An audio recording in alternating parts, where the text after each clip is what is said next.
I've been thinking I might up and leave the city. I've been praying on some simple Midwest living homestead instead of my own 9 to 5 with a suit and tie, going off grid with Doug and Stacy.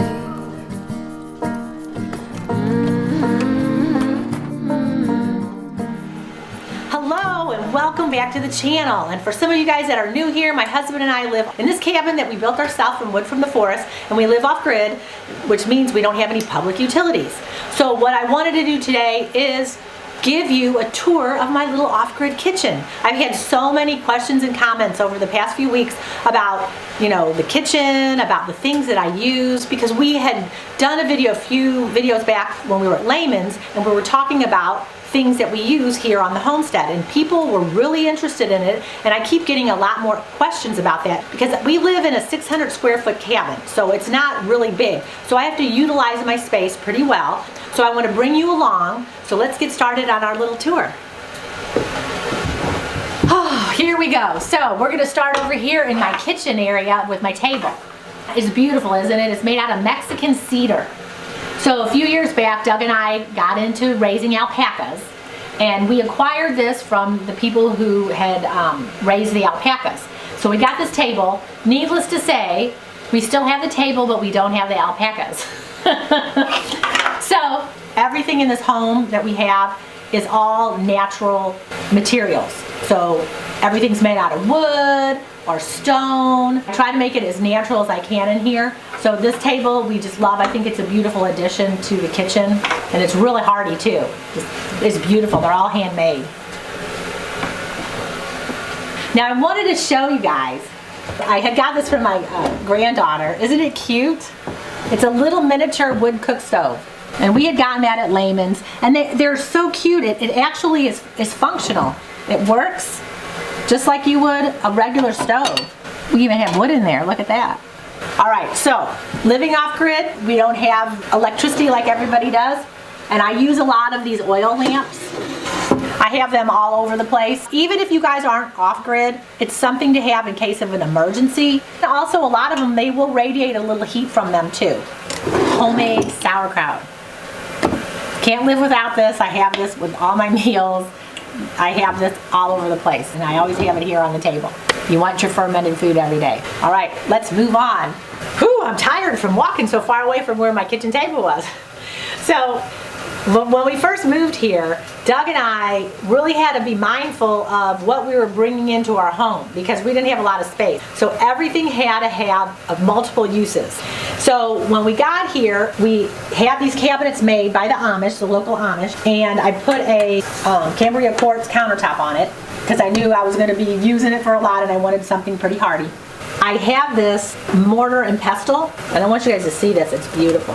So I use this for a lot of different things. If I'm going to grind up some herbs, or if I'm making any type of paste or little sauces and things, and it is heavy duty. I just love it. I think it probably weighs like 30 pounds. I want you guys to come and look at this. Do you like my eggs? Whoops! Trisha, they're little rubber balls. Aren't they cute? So those are my little eggs. Sometimes I put them in the chicken coops, and then the chickens think there's an egg in there. But they're so much fun, and the kids always like to do that for a joke. So over here, I have my utensils, and I really like wood. So I try to get as many of these wooden utensils for multiple uses. Even this. I use this to roll out bread. And this was actually an old handle off of something that Doug cut off for me, and I use it for a lot of different things. I love this. And also one that I use for a lot is this potato masher. If I'm making elderberry syrup, or if I'm making jellies, or if I'm mashing up mashed potatoes or sweet potatoes, I can use this for a lot of things. So I really do like the potato masher. And then this little wooden spoon, I got at our conference, Homesteading Life Conference in Hannibal, every year, first Sunday and Monday in August. Isn't it cool how it's made? Like if you have make ground hamburger, or you can make sloppy joes or taco night or something. I use this for a lot. So I really like this. This is one of my newest additions.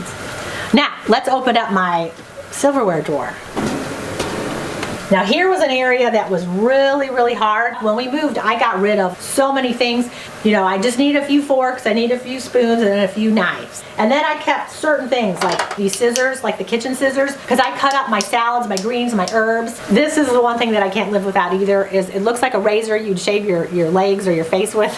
One of those peelers. So I peel potatoes and carrots. I got this at Aldi, and they still carry them once in a while, you know, when they have their seasonal stuff. But this has been amazing. I really like these. Here's one of the things that I can't live without is my garlic press. This is a Pampered Chef one, I think. Like to have multiple type funnels. So this is if I'm going to put tinctures in a bottle that I'm making. This one is a perfect size that fits in the bottles. This stainless steel funnel I use for everything. I mean, if you're gonna do any canning, if I'm doing fermenting, you're putting it in a jar. If you're gonna go ahead and pour beans in a jar, flour, this thing is a definite must. Everyone should have that. As well as just a regular funnel, smaller size funnels. Funnels are gonna be used for so many different things. So I had a problem with all of my herbs and my spices because I use tons of herbs. I dry a lot of herbs. I didn't have a place where I could see them. And then your drawer, you throw everything in there and you could never find anything. It was a total mess. Come and look what I did. I went ahead and put them in these little half-pint jars with the little white lids, and I used a Sharpie and then wrote on them. And then this way I can see what I have. It's not just like a little container. It holds quite a bit. And then I keep my extras down in my root cellar, and then that way when these get low, I just keep refilling them. So that's my little spice drawer. All right, moving over here to the sink area. What I did was I got one of these little stand things, you know, you can find them anywhere. Right now I have a bunch of plants on them because I think plants are really important just to make you happy. They just make you so happy, especially in the winter months. So we don't have access to public utilities. So we work off 100% off of rainwater. So we live, we eat, we bathe, we drink, everything is from rainwater that we collect from our barn. We have two 1,500-gallon tanks that are gravity fed down into our house, and then it comes up and here you go. Not too bad, huh? So that's where I get my water from. So the two soaps that I use really exclusively for everything is Dr. Broner Soaps.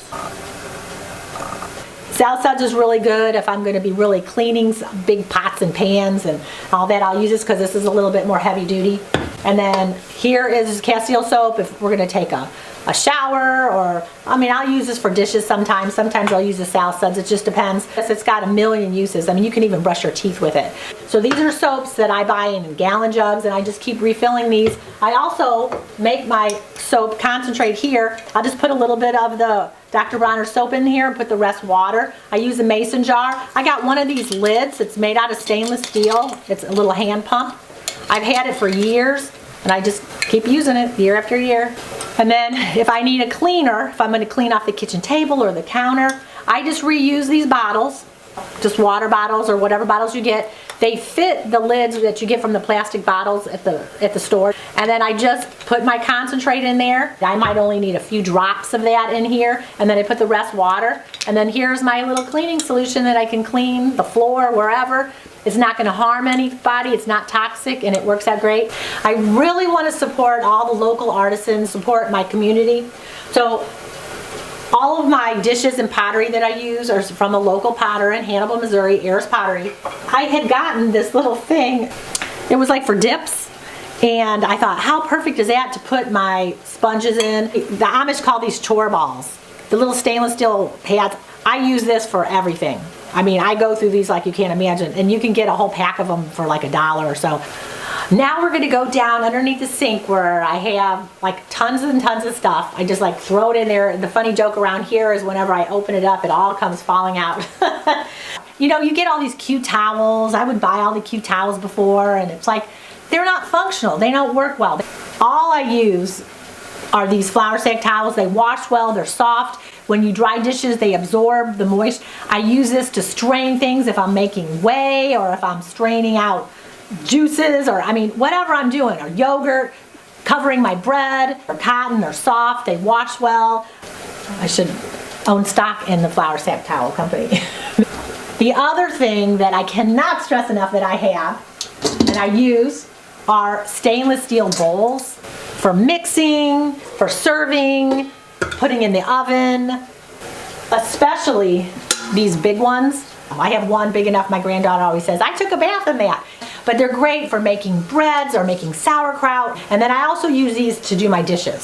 So you can put your hot water in the soap. Where do you find the big, huge ones? You can find it, Layman's has them at laymans.com. So you can find them there, but the stainless steel bowls are on top of my list.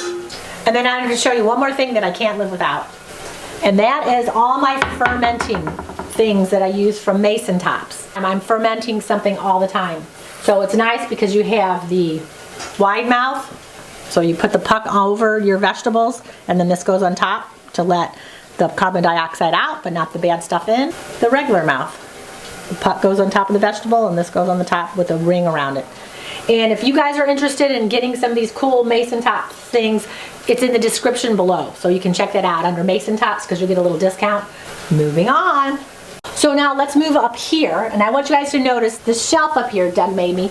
It's out of white oak because our cabin is made out of white oak. I keep a lot of tinctures. So of course, for anyone, if you're starting out or whatever, mason jars or just collecting jars is great. I have tons and tons of jars because you can use them for so many different things.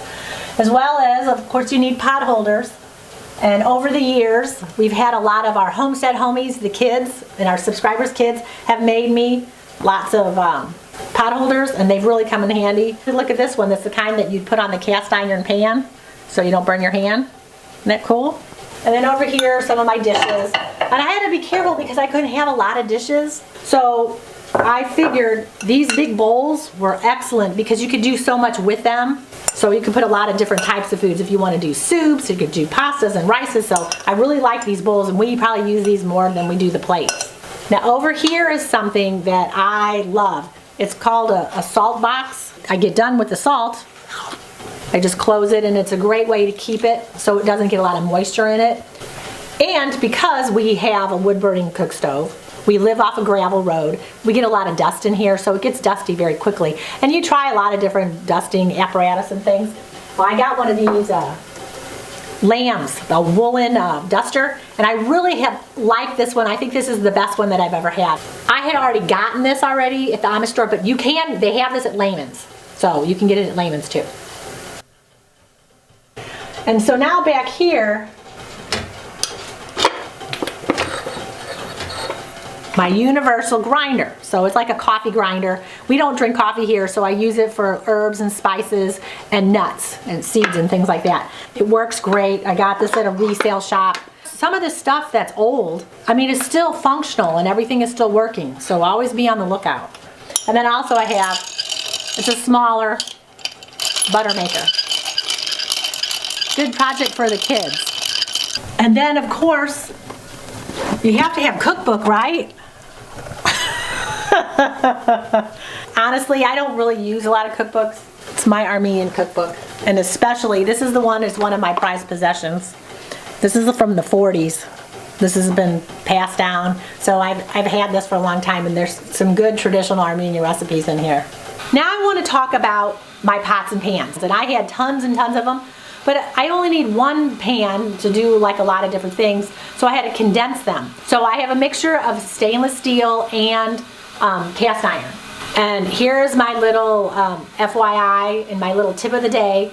If you guys are cooking on non-stick pans, Teflon, anything like that, when you heat them up, all the chemicals and all that from that, you're breathing it, it's going into your food, it is so bad for you. You can do your research on it, but I would highly recommend to get rid of any non-stick cookware. And then I just have just a few little pans here, but then there is a couple pans that I love. This kind of square pan that I got, I use it for everything because it's square. So if you're gonna toast like bread, if you're gonna make toasted cheese sandwich or something, you can fit 4 of them on there really well. It's kind of like the do everything pan, because I got this at the Amish store. But I'm sure if you look it up online, you could find a pan, but the square pan I love.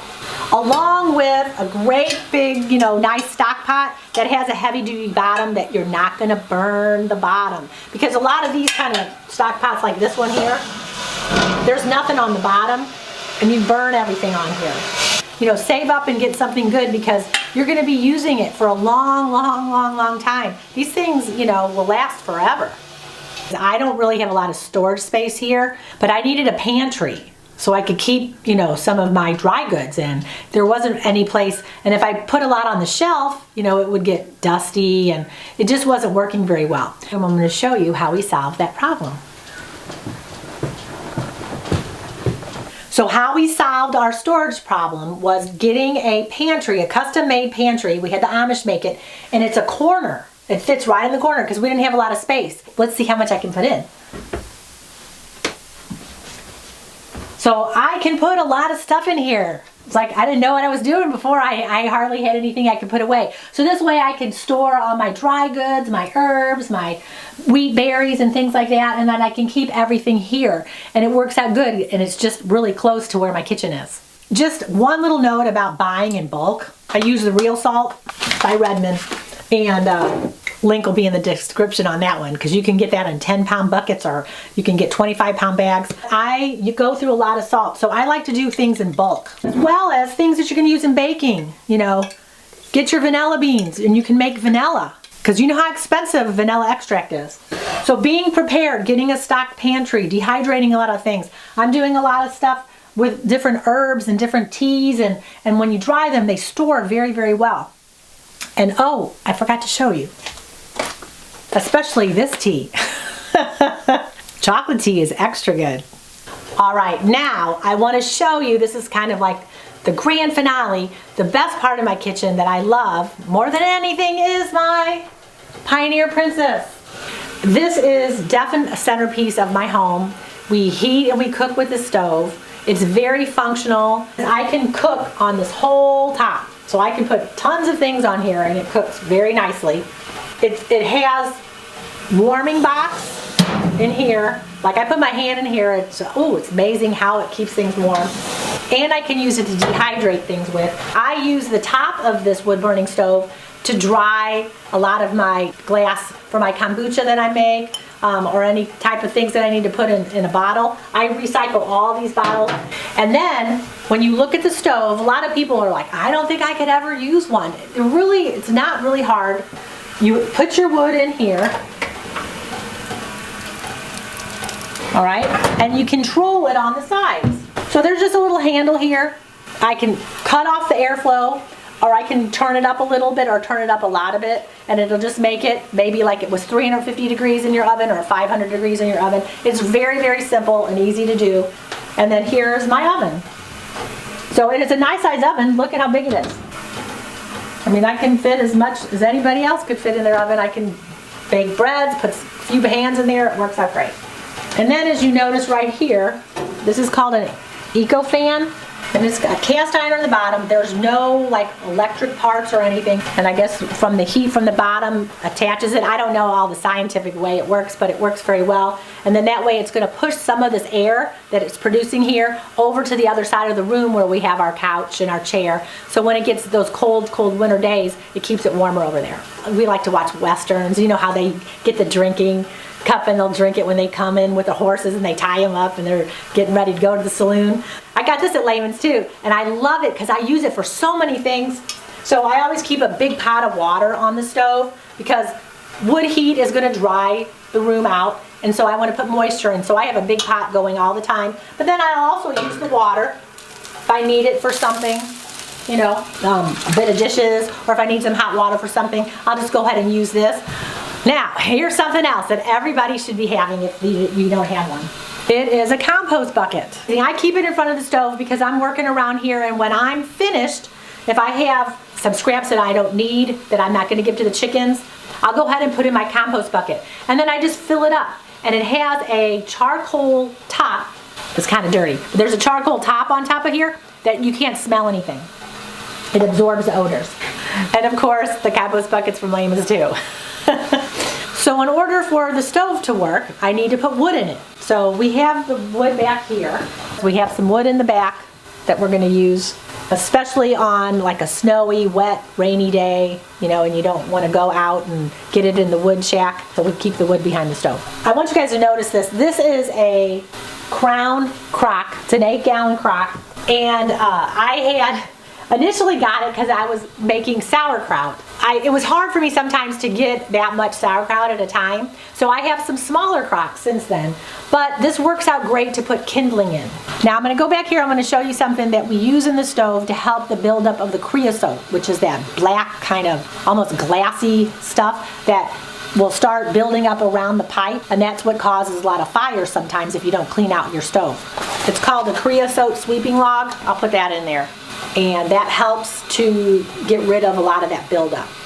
So that was just a few little things in my little tiny off-grid kitchen. Maybe might give you guys some ideas, or just kind of help you on your way. Maybe if you're just starting out and you're starting your homestead kitchen or your off-grid kitchen.